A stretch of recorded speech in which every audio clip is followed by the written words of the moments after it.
April 28th City Council meeting to order. What do we do?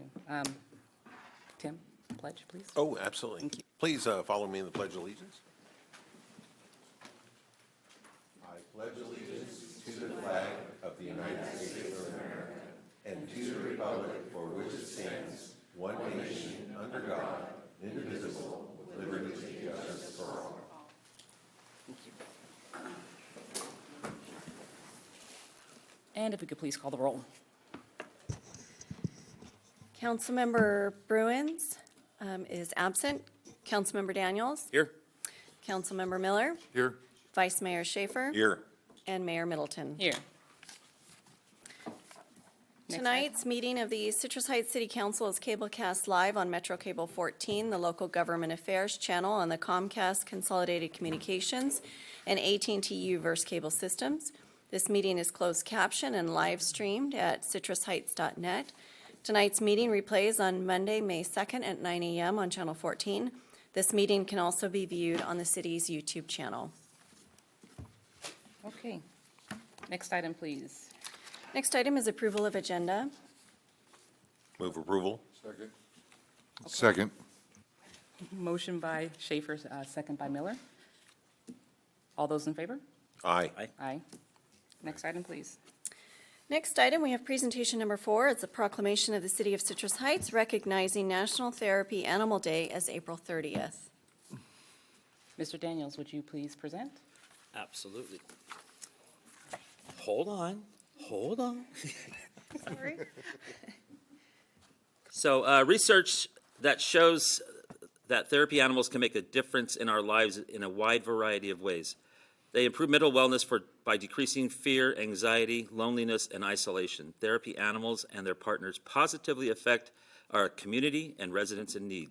We are thrilled to welcome Mrs. Buxton and her pet partner Quincy here tonight as we recognize National Therapy Animal Day. And I'm going to come down and I'm going to read a proclamation for you, okay? Thank you.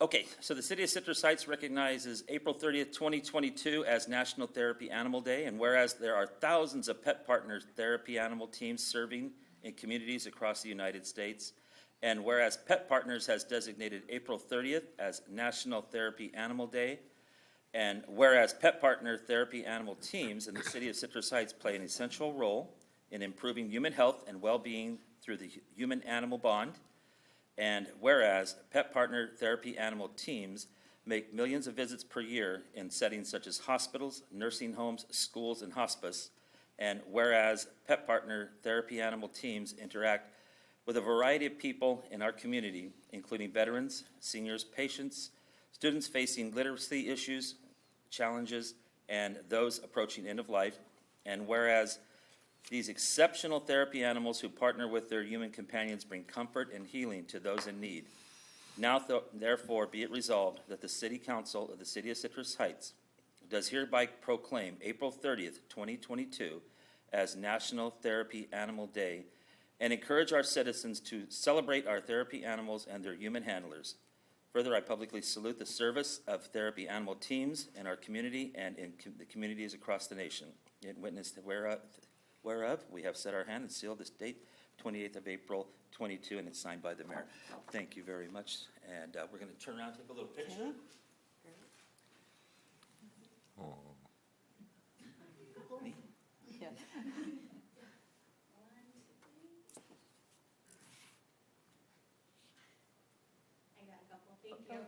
that's for you, and you're welcome to say a few words. Thank you so much. Thanks. Good evening. Thank you for the chance to come here, and Quincy thanks you too. We are now retired due to the fact that he has some back issues and I have some other leg issues. But he received a title for over 80 hours of volunteering. We were both visited at Shriners Hospital with the children there, and he loves little kids. And we also worked with several different situations where, like at Intel and at another business where the workplace people would come in and we'd have like 6 dogs or so, around the room, and the groups of people would go from one dog to the next, and it would just calm them during the day. And one of the things that I didn't expect when I started helping as a volunteer at Shriners was that not only was it the kids in the hospital beds that we helped, but the parents waiting for surgery. It calmed them down to have a dog to see, and he also knows a few tricks, and so the kids would enjoy, seeing that and stuff. And so anyway, it's been a wonderful experience working with Pet Partners, and I'm delighted that, you guys have given a proclamation. Thank you from Citrus Heights, where I live, and, this is just a great thing, and we want more and more people to be aware of it so that they can benefit from it, and so they can also join with their dog. And also it includes cats and some birds and ponies and little, miniature horses and other animals. So it's really a great program. So thank you all. Thank you. Thank you.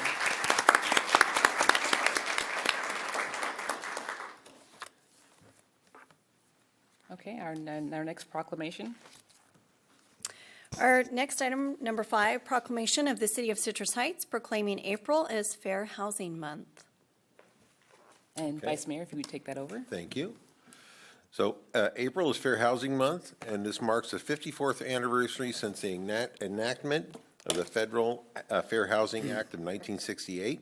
Fair Housing Act prohibits discrimination in the sale, rental, financing of the dwellings, and other housing-related transactions based on race, color, national origin, sex, familial status, and disability. The city participates in a regional partnership that contracts with Sacramento Self-Help Housing to operate the Renters Helpline, a key component of the city's efforts to establish equal housing opportunity for all the residents, and further has supported efforts through the implementation of a Renters Helpline. I'd like to invite John Foley from Sacramento Self-Help and Ryan Reyes from the Project Sentinel to accept this proclamation.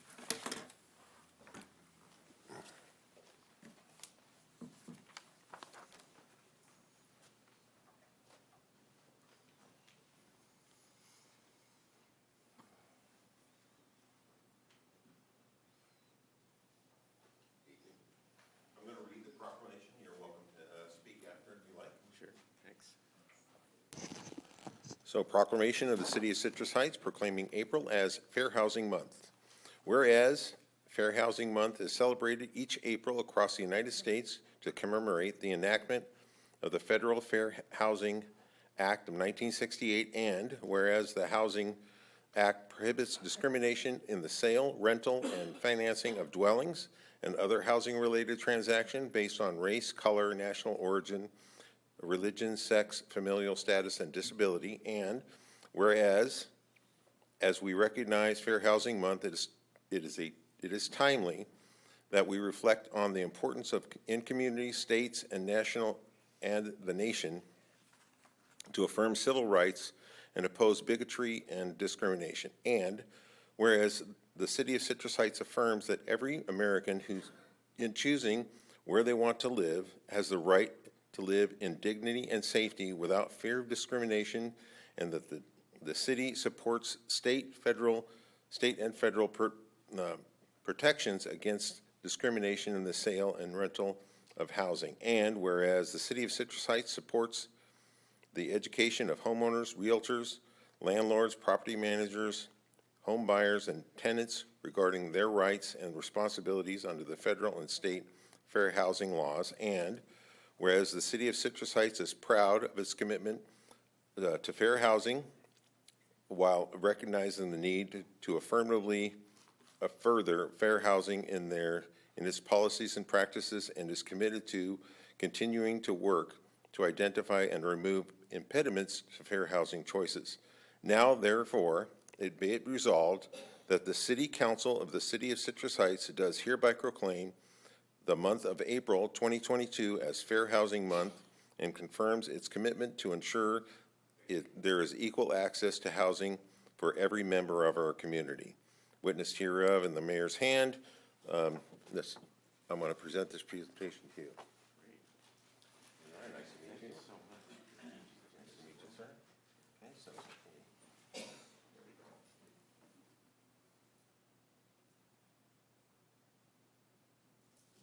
Thank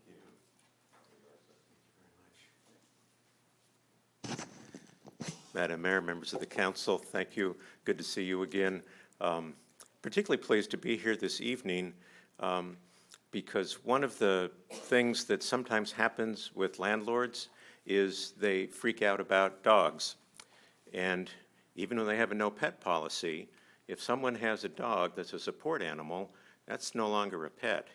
And often the Renters Helpline is taking calls like that, and seeing the dog here just reminded me of how valuable they are to people. Might go on to say that dogs are one of the key supports for people who are unhoused. And one of the things that we always try to do when we're moving someone inside is to find a way to accommodate the animal as well as the person so that they can continue to have that emotional support. Very important. We're not attorneys, so we don't do legal stuff, but sometimes legal stuff needs to get done, that landlords really need to get reminded of what their responsibilities are. And so we contract with Project Sentinel to have a legal mind and a legal voice. And Ryan is here to speak a minute about that work. So thank you. Hello, my name is Ryan Reyes. I'm a staff attorney with Project Sentinel, and thank you to the City of Citrus Heights for declaring this as Fair Housing Month. So just a brief history on Fair Housing. It was the passage of the Fair Housing Act that led to April being Fair Housing Month. Fair Housing Act was passed on April 11th. This was a week after the assassination of Dr. Martin Luther King on April 4th. That led to the passage of the Fair Housing Act. Now more than ever, like, housing is just a top concern, statewide, nationwide.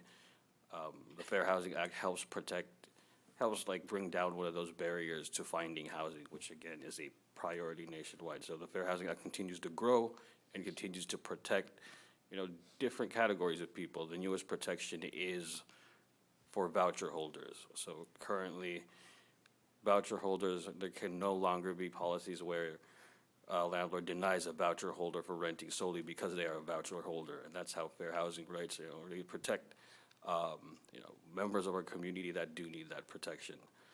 So again, I'd like to thank the city for recognizing this as Fair Housing Month. Thank you. So thank you. Well done. Thank you.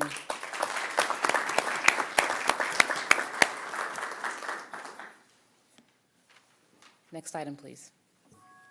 Our next item is presentation number 6, presentation by Republic Services, their annual report and recognition of the 2022 scholarship winners.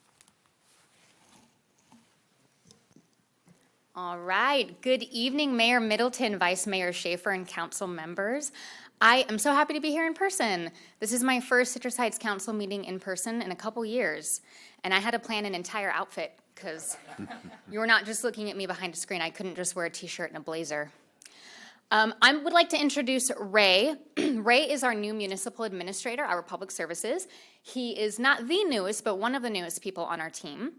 And he's helping me manage the contract that we have with the City of Citrus Heights to provide waste services for all 27,000 homes. So he will be giving the presentation tonight.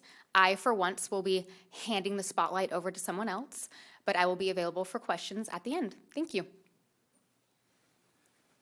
Thank you. Thank you, City Council, residents of Citrus Heights.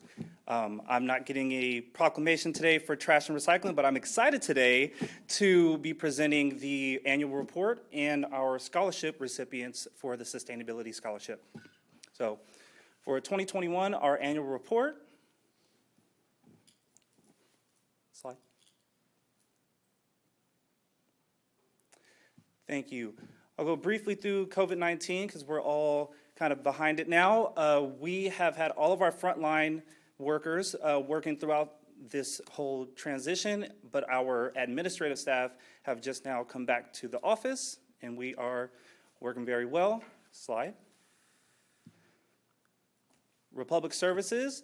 We proudly offer these services to the residents of Citrus Heights, including trash and recycle, green waste, and all below there. We also provide the service guide with all the information about the services that we provide and any changes happening in the upcoming year. For 2021, our outreach and education highlights. This past year, we hosted the Citrus Heights Poster Contest. It was open to all Citrus Heights resident students, and the winning posters were posted in the customer service guide for 2022. Continue on for outreach and education. Last year, we hosted 2 compost bin offers. We did them as a drive-through. So in the past, we would have people come in, learn about composting. For the last couple of years, we've done it in drive-through, and tentative this year to be doing it back in person. For 2021 materials collected, firstly, the landfilled items, trash, illegal dumping, and bulky items. And diverted, AKA recycled. We had green waste recycling, bulky items, batteries, used oil, oil filters, appliances, e-waste, and household sharps. Through our curbside services, residential campaigns, collection drop-off events, and education, the City of Citrus Heights and Republic Services have achieved an annual residential diversion level of 47%, well above our contractual minimum. Now, I have the pleasure of presenting the Sustainability Scholarships for 2022. This is presented by Republic Services, City of Citrus Heights, and San Juan Education Foundation. First, I'd like to introduce Colleen Cadwallader, the Executive Director of San Juan Education Foundation. Thank you, Ray. Mayor Middleton, Vice Mayor Schaefer, esteemed council members, glad to be with you tonight. As Ray said, I'm Colleen Cadwallader, the Executive Director of the San Juan Education Foundation. Founded in 1991, we've been supporting and advancing excellent education for all San Juan Unified students. One of the ways we do that is through a broad scholarship portfolio, and we're thrilled to partner with the City of Citrus Heights and with Republic Services to honor and celebrate some seniors who are going on to continue their education, and more importantly, to also champion sustainability. Thank you so much for your support, and congratulations to our winners tonight. Thank you. So the Sustainability Scholarship, we offer 3 scholarships, $1,000 each for graduating seniors from the San Juan Unified School District who are Citrus Heights residents. The winners are interested in pursuing a degree in sustainability or a degree that will benefit the environment. And it also includes an essay contest. Our first recipient, Mike Maslianka, he's a graduate of Del Campo High School, a high school that Citrus Heights residents often attend. Mike plans to attend UC Davis. He is a first-generation college student, and his family has immigrated here from the Ukraine before he was born. Next is Danielle Pickens. She's here with us today. She's a graduate of Del Campo High School. Danielle plans to attend William Jessup University. Interesting thing about Danielle, she's currently writing a book, hoping to write 2 of them and have them published soon. Next recipient is Aubrey Moore. Aubrey Moore is a graduate from Mesa Verde High School. Aubrey plans to attend Sierra Community College, and she is the graduating valedictorian of her class. So best wishes to our 3 graduating seniors. We'd like to take a picture with the City Council with our recipients today, and that will be concluding my presentation today. Thank you.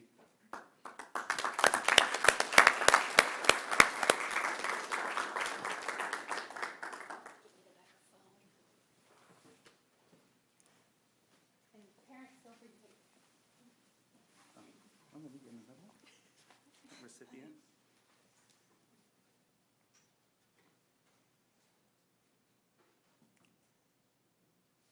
Would you guys like to come in?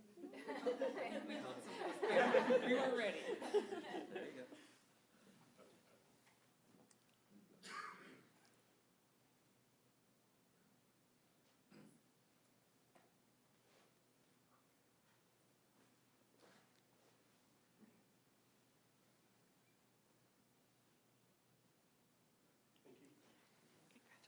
Congratulations again. Good job.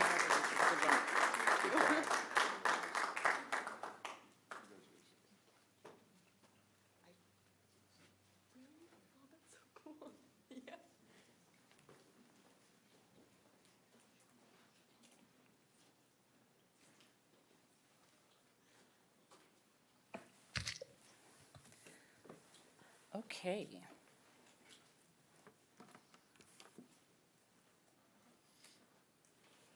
Next item, please. Our next item, presentation number 7, is a presentation by Gary Goodman with the SAC YOLO Mosquito and Vector Control District, and Mr. Goodman is participating via Zoom tonight, so welcome. Yes, I hope everyone can hear me. Yes. Yep. And Perfect. And just hopefully now I'm sharing my screen. Can you see the screen? yes, we can. All right, wonderful. Nice. Well, I want to thank the mayor and the city council for inviting me out again to talk a little bit about mosquito control, specifically as we get going in the beginning of mosquito season, and specifically one of the biggest challenges that we have upcoming, obviously, is disease transmission, and specifically West Nile virus. And so our district covers both Sacramento and Yolo County. Our main office is in Elk Grove. We also have an office in Woodland that covers our Yolo County operations. And essentially our mission is to try to protect public health from vector-borne diseases. And a vector-borne disease is typically is a disease in such as West Nile virus, which is actually a bird disease, and it's vectored by mosquitoes. So a mosquito bites an infected bird, picks it up, transmits it to another bird or to a horse. And so our goal is to be able to try to monitor these vector-borne diseases and then protect the public through a number of different means and methods. So our technicians go out on a daily basis and they're looking for sources such as these that you see on the screen. So mosquitoes breed in water. They need water to be able to go through their larval stages. And so anywhere from backyard swimming pools that are being unmaintained to rice fields or irrigation ditches, wetlands.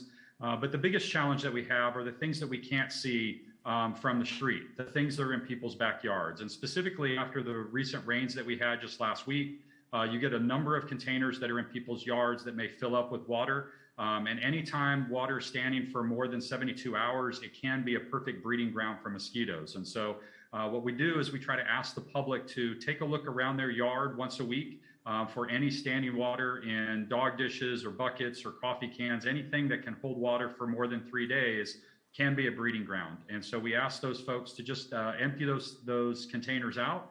And of course, if you're seeing mosquitoes and being bothered by that, to give the district a call.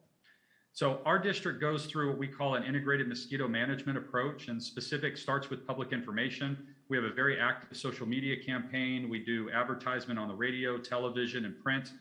We go out to a lot of fairs. In fact, I think in Citrus Heights, we'll be out at Sunday Fun Day, which will be in September. But we do a number of presentations and school presentations just to try to get the word out for people to understand what mosquito diseases are and how they can help try to prevent themselves. We also have an extensive surveillance program. And when we say surveillance, this is us setting mosquito traps in and around all throughout our district and monitoring those traps for specific mosquitoes. Within our area, we have about 22 different species of mosquitoes. Not all of them transmit disease, but they all can bite and become an annoyance. And of course, the ones that we monitor more closely are the ones that can transmit diseases such as West Nile virus. And so we monitor the locations throughout the district to see what the populations are doing. Are they rising? Are they falling? And then, of course, bringing those mosquitoes back and testing them for disease. And then if we find disease, then we mobilize our staff out to particular areas to try to look more intensely for any of those potential mosquito breeding sources that we might find. Then we have a biological control program. In the middle of the screen there, you see those little fish. These are called Gambusia affinis, and these are what we call mosquito fish. At our facility in Elk Grove, we have 22 ponds that are dedicated towards breeding these fish, and we plant about 3,500 pounds of fish per year throughout just Sacramento and Yolo County, in places like backyard swimming pools or rice fields, wetlands, irrigation ditches, even horse troughs. We're probably the largest mosquito fish breeding facility in the country and very proud of our program there.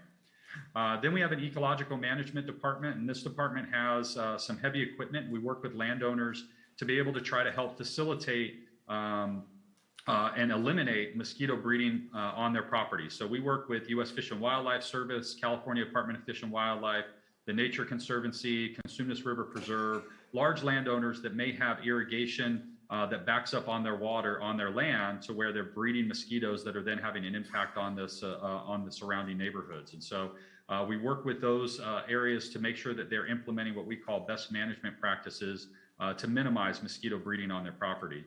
The other component to the ecological management is actually the use of drones. And so over the last few years, we've had a number of drones that take pictures for us, and using various filters and LiDAR type things, we're able to see exactly where the water is and be able to make applications via drone as well. So a very efficient means to be able to try to be more effective at our job. And then the last aspect of the integrated pest management is what we call chemical control. And this is when we do find those mosquito breeding sources, those rice fields, those irrigation ditches, those types of things, we're treating those mosquitoes in their aquatic or larval stage. And so we want to try to get them while they're still in the aquatic stage before they emerge as adults, because once they emerge as adults, then they're looking to take a blood meal and they're looking to bite. And we want to try to minimize that impact by trying to get them in their aquatic or water stages. So here's a brief snapshot of West Nile virus activity in California over the last few years. As you can see, in 2021 was actually a pretty low year in terms of both mosquito samples that were collected in California and the number of human cases. But one thing I do want to try to highlight here is the fact that human cases typically get reported because they become more what we call the neuroinvasive form of the disease, which can require hospitalization. And so a lot of times the symptoms of West Nile virus are flu-like symptoms, something that we've become very familiar with over the last couple of years because COVID has had similar symptoms as well. And so a lot of times when people get sick, get stricken with West Nile virus, they may not even know that they have it. And so they get flu-like symptoms, they stay home for a few days, they recover, and everything is fine. They never actually go to the doctor and or get tested. And so for every neuroinvasive form, more serious form of the disease, CDC estimates that there are another 30 to 70 cases that go unreported. So really, you're talking about thousands of cases throughout California of people that are impacted by West Nile virus. And so, and while we say the flu-like symptoms, they can be very mild and people recover within a week, but sometimes these symptoms can last for weeks on end and even months. And so we want to make sure that people are aware that it is a very serious disease, but there's very simple precautions that they can take to try to help prevent it. Here's a snapshot of West Nile virus activity within citrus heights specifically. The red circles are positive mosquito samples that the district collected at the time, and the triangles are positive birds. As I mentioned, West Nile virus is a bird disease. It's carried by birds and vectored by mosquitoes. And so when we find these locations, we then do expanded surveillance around these areas and start doing more intensive looking for mosquito breeding sources and, of course, treatments. And so as you can see, even just on the outskirts of the city, we had a little bit more of that activity. And so we want to make sure that people are aware that this is an ongoing concern and that there's some simple things that they can do to try to help prevent them. One other concern that we have is invasive mosquitoes. And so as I mentioned, we have about 22 different species of mosquitoes that are endemic to the Sacramento Valley that we have here in our district. However, over the last few years, we've actually detected a new mosquito, Aedes aegypti. It's called the yellow fever mosquito. And this is one that is endemic down in South America, Central America, Mexico, and it's become established now in California. And so the challenge with this particular mosquito, one, is that it likes to bite humans, it likes to bite people, and it prefers to breed in areas around people's homes. And so a lot of those backyard sources that you saw in the photo a few slides ago are the exact sources where these particular mosquitoes are looking to breed. And so the challenge with this mosquito is that it's a very efficient vector of more exotic diseases such as Zika, dengue, and chikungunya. And so these are diseases that we have had in the U.S. And we want to make sure that when we do get them, if we have this right type of species of mosquito, Aedes aegypti, become established, then we could have the local transmission types of diseases. And so we want people to be aware of that. And then obviously, if they're being bothered by mosquitoes, give us a call. Typically, we come out within 24 hours to assess the situation and give you any feedback as to what you can do in your own yard to be able to try to combat that. We have detected invasive mosquitoes in Citrus Heights. In 2019 was our first detection in Citrus Heights of these particular Aedes mosquitoes. And we've also found it, as you can see from the map, in areas just outside of the city as well. But again, this is something that has started to become established in our area, and we want people to be aware of what the challenges are and to be able to know that they can give us a call and let us know so that we can come out and assess their situation.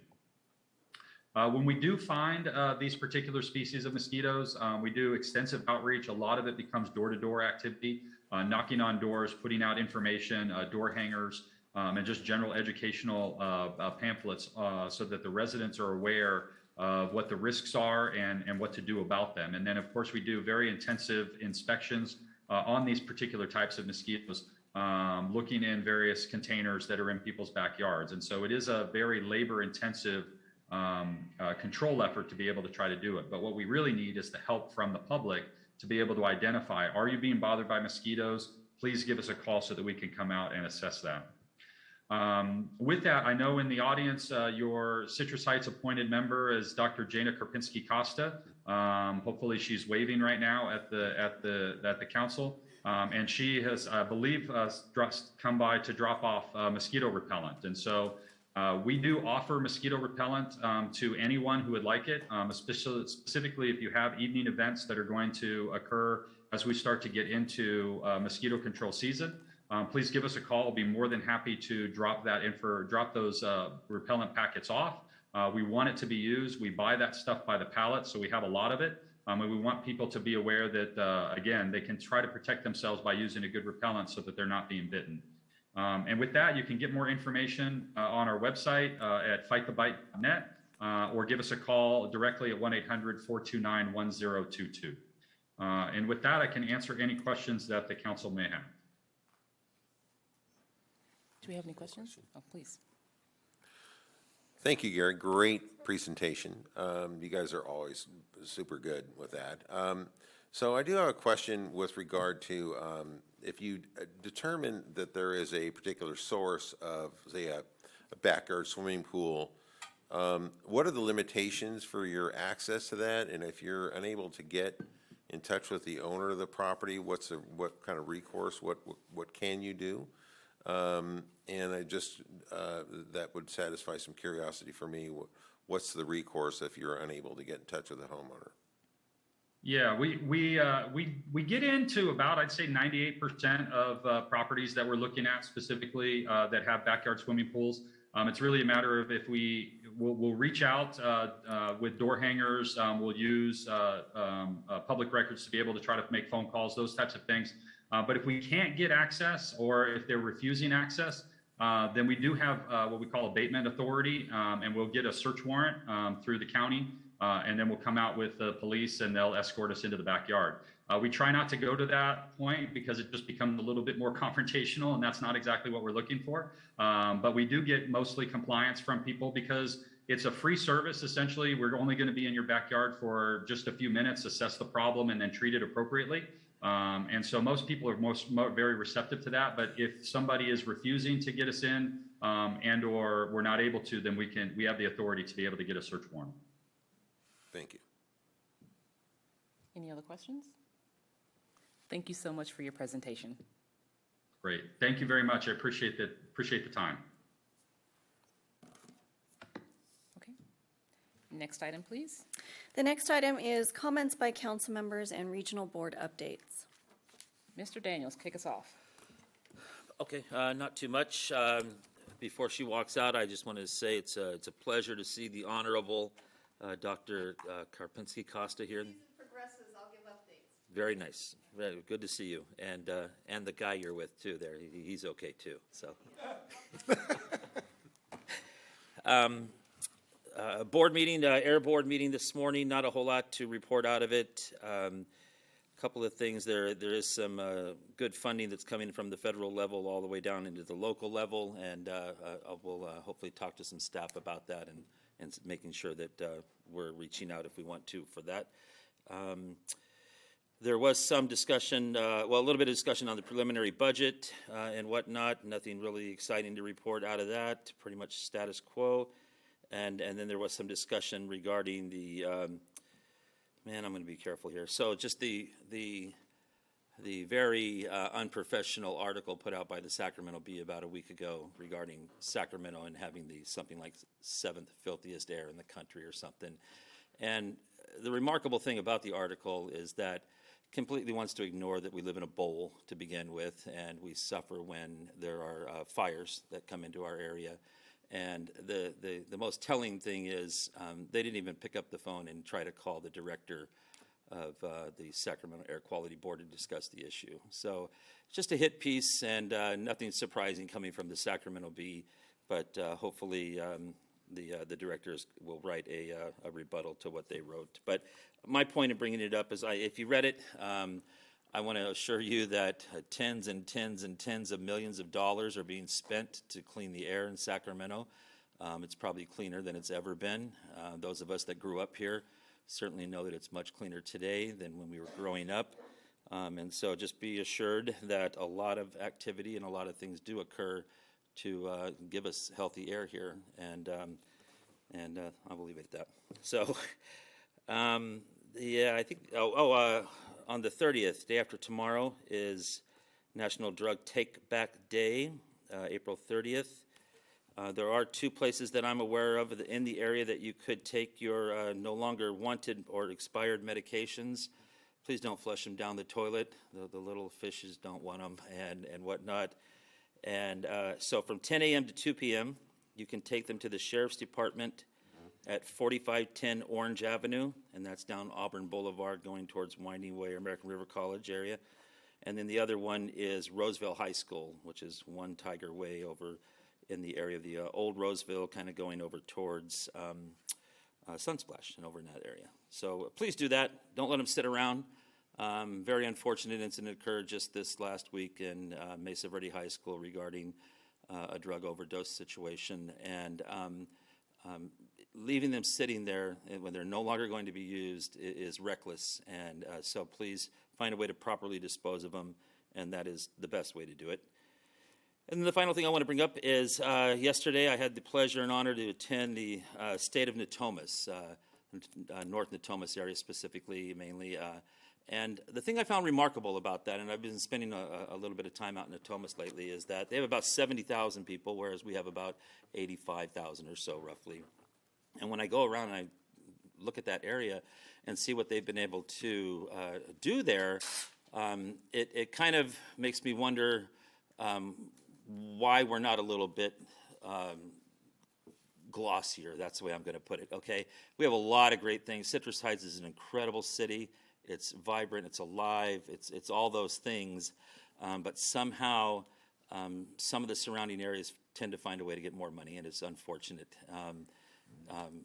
It just, again, this is not a put down of Citrus Heights in the least, in any way whatsoever. But I think that there are better things in the future for Citrus Heights, and the ability to do things that you see if you do visit the area of Natomas and whatnot are achievable. And we just have to, I think, just keep aiming higher, and we'll see even more here. And that's it. Thank you, Mr. Daniels. Mr. Miller? Thank you, Mayor.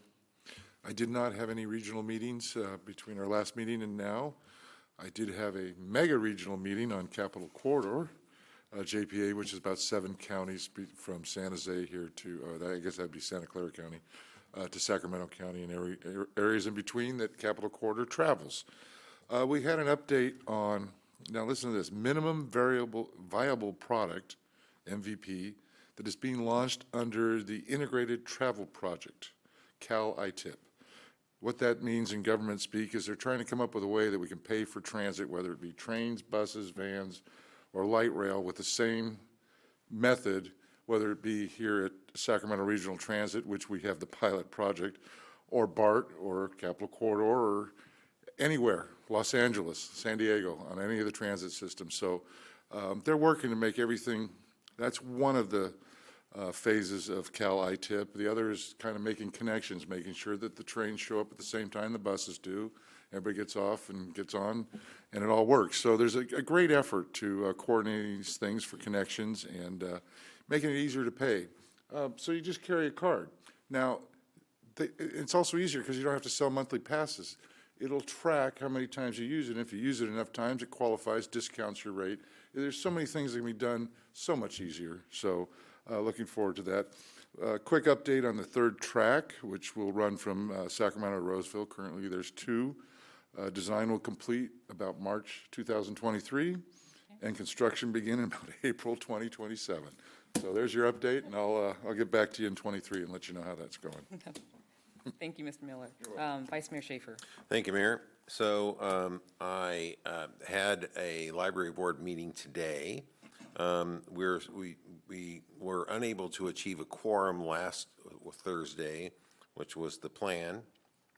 Apparently, there is some pretty significant confusion with regard to the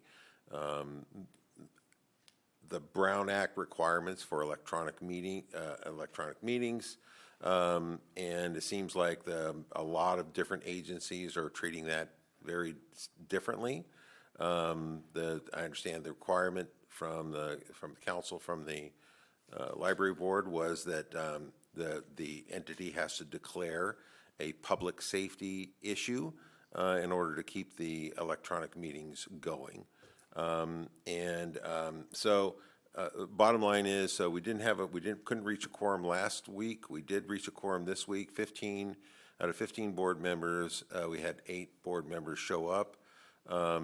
And this was a challenge because all of the board members, in order to attend the meeting, you have to state where the board member is reporting from.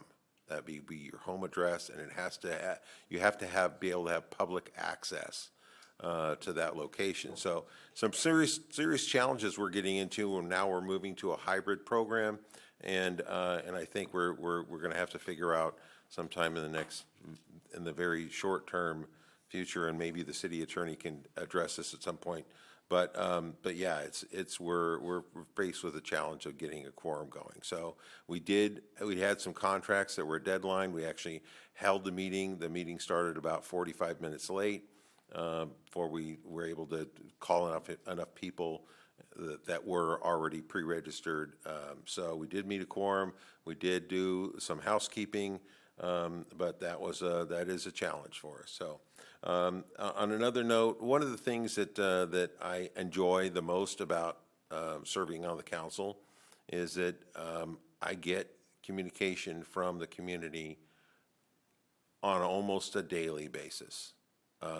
You might notice that I have fewer lapel pins because even one of the residents said, "Hey, are you trying to be a general up there or what?" But so I think I appreciate the feedback that I get from the community, and certainly keep it coming. One of the things that I value about being here is being your voice. So please, I appreciate all the communication that I get. So, but with that, that's all I have. Thank you. Thank you, Vice Mayor. I had a SACOG board meeting last week. We went over more budget items and a couple of closed session items. But more importantly, what came out of that is that we're still grappling with how are we going to manage the federal funding that's coming down into the state of California and down to local jurisdictions, and making sure that each community gets their fair share.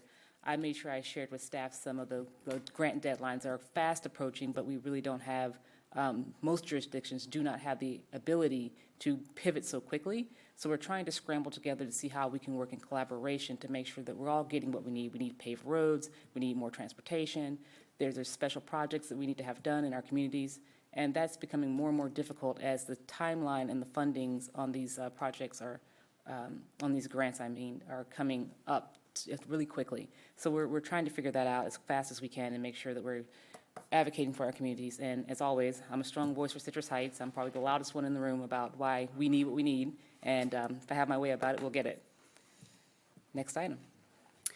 And Mayor Middleton, I would just like to note that Councilmember Bruins has joined us. Oh, wonderful.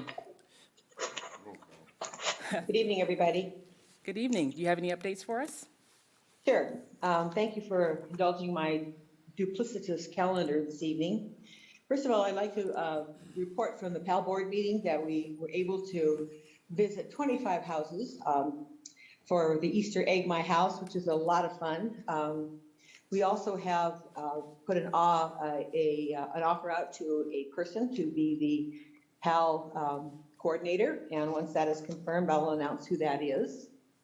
And then from the Regional Sanitation Board meeting that we had yesterday, we had budget workshops on both Regional San and on the Sacramento Area Sewer District. And I'm very happy to report that SASD has had no rate increases for the past 12 years, and we don't anticipate any in the near future. Then the other significant matter was a report, our quarterly report on the Echo Water project out of the wastewater treatment plant. This project, as you know, has been under construction for a number of years, and we have to be live online by 2023. And so it's really winding down now. We have come in under budget and ahead of deadline, which is always music to my ears and a familiar theme in Citrus Heights. So we'll be getting fewer reports on that, more in the way of just informational going forward. And that is it for me. Thank you. I'm going to mute when I'm not speaking. Thank you. Next item. Our next item is public comment, and members of the public may address the council on any agenda item of interest to the public and within the council's purview, or on any agenda item before or during the council's consideration of the item. Speakers will be limited to 3 minutes each. If you wish to address the council during the meeting, please complete a speaker identification sheet and give it to myself. If participating via Zoom, use the raise hand function to indicate your desire to speak.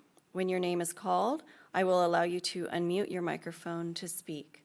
And at this time, I have not received any speaker identification sheets from the public in the audience, and I do not see any raised hands. Oh, that's a bummer.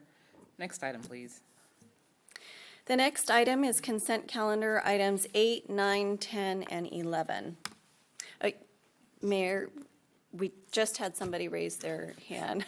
Awesome. Backtrack.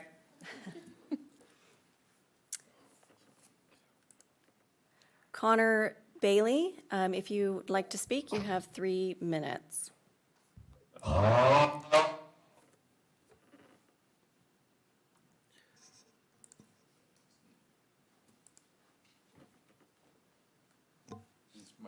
Mic is muted.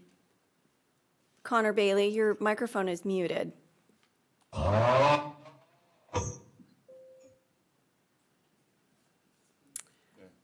Okay, we may be having problems with that. Okay. All right, well, sorry we had to miss that. We'll move along. So our next item, like I said, is consent calendar items 8, 9, 10, and 11. What's the pleasure of the council? Pull number 9 for a separate vote, please. Okay, we're going to pull number 9. Please put it to the end of the agenda. Okay, and I'd move approval on items 8, 10, and 11. Okay. Second. Motion by Miller, second by Daniels. We'll need a roll call vote, please. Councilmember Bruins, Aye. Councilmember Daniels, Aye. Councilmember Miller, Yes. Vice Mayor Schaefer, Aye. and Mayor Middleton. Aye. So taking the next item, item 9 will be heard at the, you said the end of the agenda? I changed my mind. We can take it now. Okay, so item number 9, the subject is second reading of the fireworks regulation and enforcement ordinance.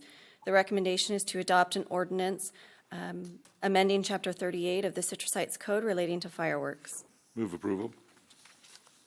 Second. Bruin, second. Second by Burns. Roll call vote, please. Councilmember Bruins, Aye. Councilmember Daniels, No. Councilmember Miller, I'm going to approve it. Yes. Vice Mayor Schaefer, Aye. and Mayor Middleton. Aye. Next item, please. Next item is public hearing, item number 12. The subject is AB 481, Military Equipment Policy for the Police Department. The recommendation is to introduce for our first reading, read by title only, and waive the full reading, an ordinance adopting a military equipment policy of the City of Citrus Heights, California, governing the use of military equipment.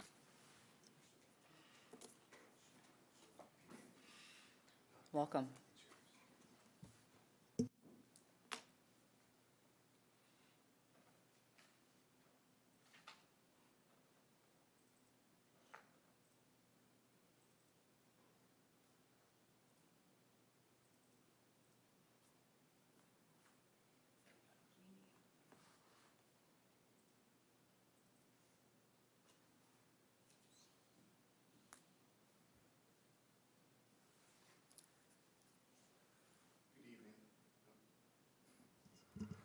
Good evening, Mayor Middleton, Vice Mayor Schaefer, council members, City Manager Feeney, Chief Turcott, and members of the audience.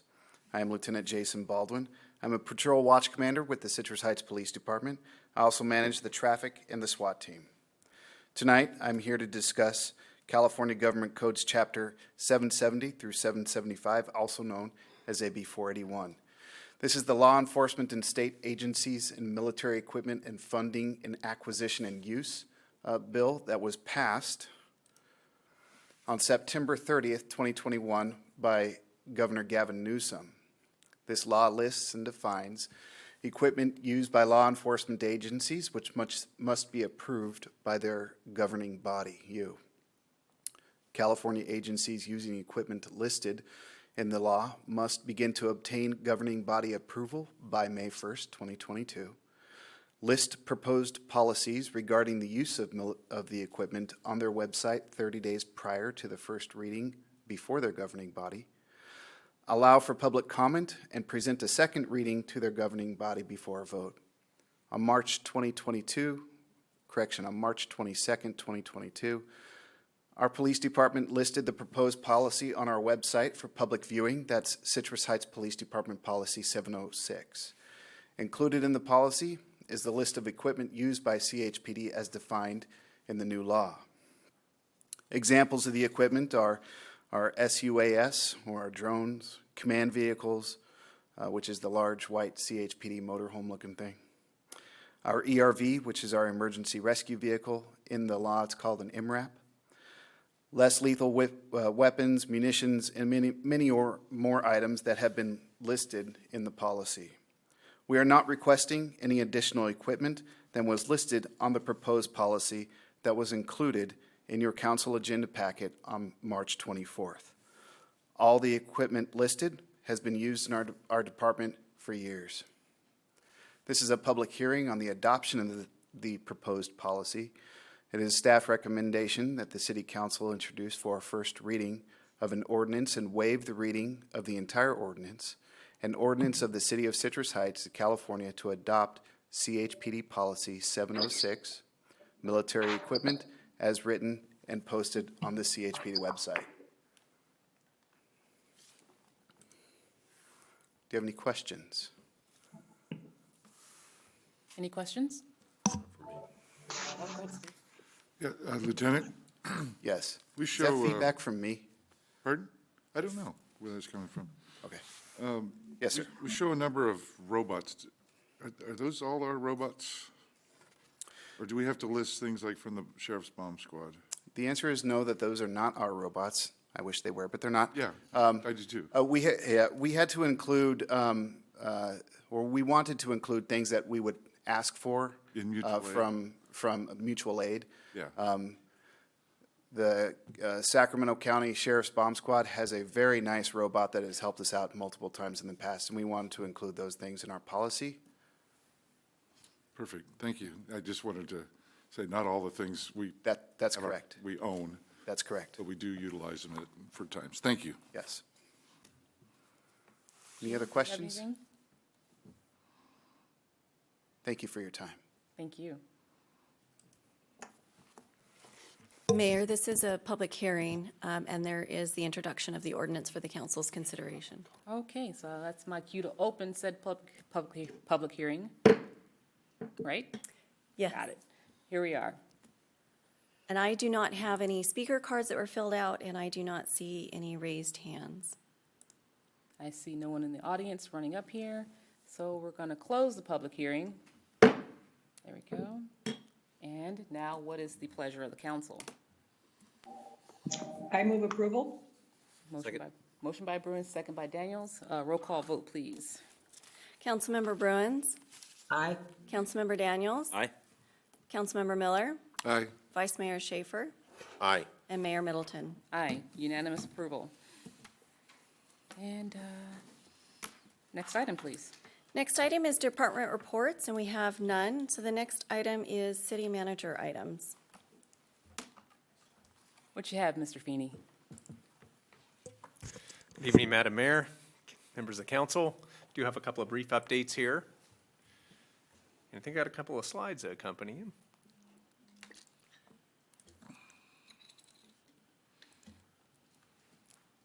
All right, if we can go to the next slide. As we talked about previously, we were talking about a Public Works showcase event where it was more of a meet the machines, the big Tonka trucks coming out for the community to experience and learn about and understand what goes into servicing the infrastructure in the community. So we're going to have a lot of our partners turning out, our Public Works, our General Services Department, is going to be putting this on. And they have a flyer that they put together here, and it's at Van Maren Park on May 19th from 2 to 6 p.m. And we're excited about this, and we're working with a lot of our partners, the school district, certainly our local high schools with Mesa Verde and San Juan, as well as vocational schools, to get the word out and expose a lot of our folks of all ages to opportunities, vocational opportunities they may not have thought about. And it should be a fun event. If you look for a snow cone, you can find one there, as well as some kettle corn and other good stuff. So hopefully we'll see a lot of folks turn out there. I'd love to see council members there if your schedule allows. And it should be a great event, one we're looking forward to, and we'll be getting the word out. If you'd like a copy of this flyer for your own social media channels, we'll make sure to put it in your hands. Next slide, please. Arcade Cripple Creek. This kind of makes me want to get one of those flat ranger hats or a Boy Scout uniform or something with the trail there. So excited to announce that the Arcade Cripple Creek Trail project will be advertised for construction bids beginning tomorrow. And if we have a favorable outcome on the bid process, we'll work towards a construction contract so we can get construction started towards late summer, early fall. So more good news on that front. Be a great community amenity. So those are a couple of the updates that I had. I think that concludes them. Thank you for those updates. Next item, please. Next item is items requested by council members or future agenda items. Anything? You guys are a quiet bunch, gosh. Well, seeing as we have nothing else to talk about, I'll adjourn. Have a great night. Thank you.